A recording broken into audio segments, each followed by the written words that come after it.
Assalamualaikum warahmatullahi wabarakatuh. Salam sehat, salam sejahtera, Sobat KRS dimanapun berada. Saya Depu Widyadana dari Klinik Rumah Swadaya BP2B Jatiga dalam segmen Ngopi, Ngobrol dan Beropini.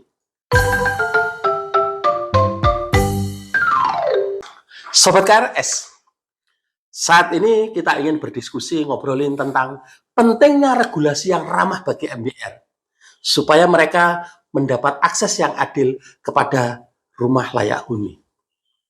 Sobat KRS, regulasi yang ramah bagi MBR, masyarakat berpenghasilan rendah, memiliki peran penting dalam memastikan mereka mendapatkan akses terhadap rumah yang layak huni. Berikut beberapa alasan kenapa regulasi ini penting. Yang pertama adalah aksesibilitas. Regulasi yang mendukung MBR dapat mengurangi hambatan dalam mendapatkan rumah yang layak, baik dari segi harga, lokasi, maupun syarat administrasi. Ini membantu MBR memiliki kesempatan yang lebih besar untuk memiliki rumah sendiri. Misalnya, saat ini banyak teman-teman kita MBR itu kecantol, tidak mendapatkan akses karena BI checking. BI checking ini menjadi salah satu kewajiban yang begitu banyak menghambat MBR. Kenapa? Sangat ketat. Pertama, biasanya masyarakat berpenghasilan rendah ini tidak bankable. Kemudian ya banyak yang kesangkut, misalnya pinjol dan lain sebagainya. Yang harganya mungkin atau keuangannya tidak besar, 100, 200 ribu, sejuta, 2 juta gitu. Tapi ini menjadi hambatan besar bagi MBR untuk mengakses rumah layak huni melalui kredit. Kemudian perlindungan sosial yang kedua. Regulasi ini dapat melindungi MBR dari eksploitasi dan ketidakadilan, seperti kenaikan harga rumah yang tidak terkendali atau persyaratan yang memberatkan. Banyak developer-developer nakal menaikkan harga rumah, begitu si MBR ini sudah membayar uang muka atau memilih tempat gitu, memilih kapling, memilih rumah. Nah, ini harusnya kita bisa mendampingi MBR, pemerintah, supaya ini tidak terjadi. Yang ketiga adalah kesejahteraan. Tempat tinggal yang layak adalah salah satu faktor penting dalam peningkatan kesejahteraan dan kualitas hidup. Dengan memiliki rumah yang layak, MBR dapat hidup lebih sehat, nyaman, dan produktif. Dan rumah ini bisa menjadi tempat hal-hal lain. Misalnya menjadi cikal bakal ekonomi dengan berjualan di rumah dan lain sebagainya dan sebagainya. Kemudian selanjutnya yang keempat adalah pemerataan ekonomi.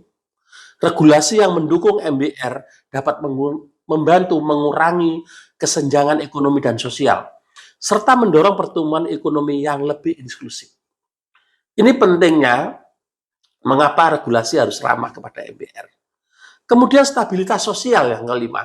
Dengan memiliki rumah yang layak, MBR dapat merasa lebih aman dan stabil, yang pada gilirannya dapat mengurangi tingkat kemiskinan, kriminalitas, dan meningkatkan kohesi sosial, hubungan sosial.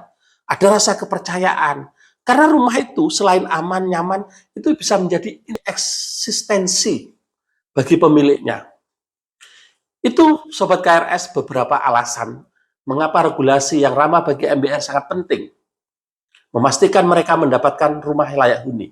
Kemudian, seperti apa regulasi-regulasi yang dianggap ramah bagi MBR? Pertama, misalnya perumahan subsidi. Memberikan subsidi langsung atau tidak langsung untuk membantu MBR membeli menyewa rumah. Subsidi ini bisa berupa bermacam-macam. Potongan harga, bantuan uang muka, pembayaran cicilan dan ringan, dan lain sebagainya tentunya. Kemudian kebijakan kredit perumahan bersubsidi. Nah, ini sudah banyak kita lakukan sebenarnya melalui FLPP, rumah subsidi, dan lain sebagainya. Menyediakan program kredit perumahan dengan bunga rendah dengan syarat yang lebih fleksibel, sehingga MBR bisa mengaksesnya. Kemudian adalah pembangunan rumah terjangkau. Selanjutnya yang keempat adalah pemotongan pajak dan insentif. Keempat-empatnya ini sudah dilakukan.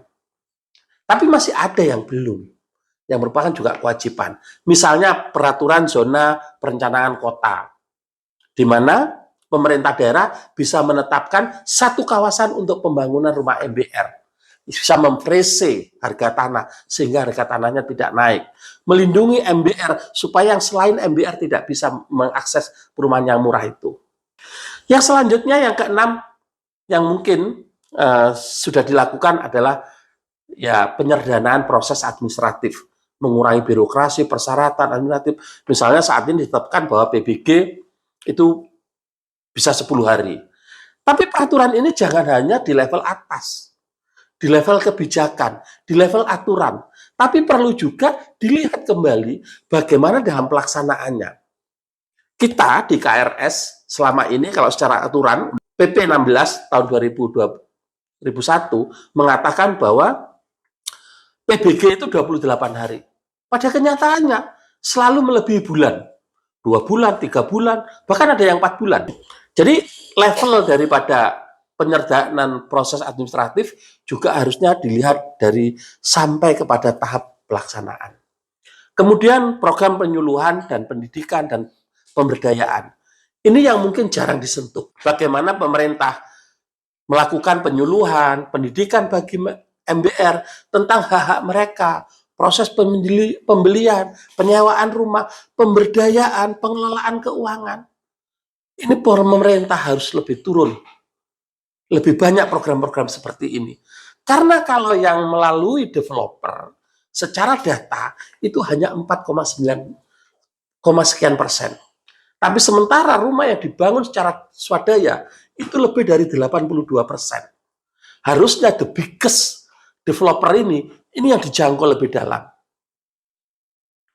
Lebih banyak kita lakukan pemberdayaan, penyuluhan, pemahaman kepada masyarakat, penyederhanaan proses administratif, zonasi perencanaan kota. Ini harus ditekankan lebih jauh. Kita bisa melakukan hal yang lebih banyak.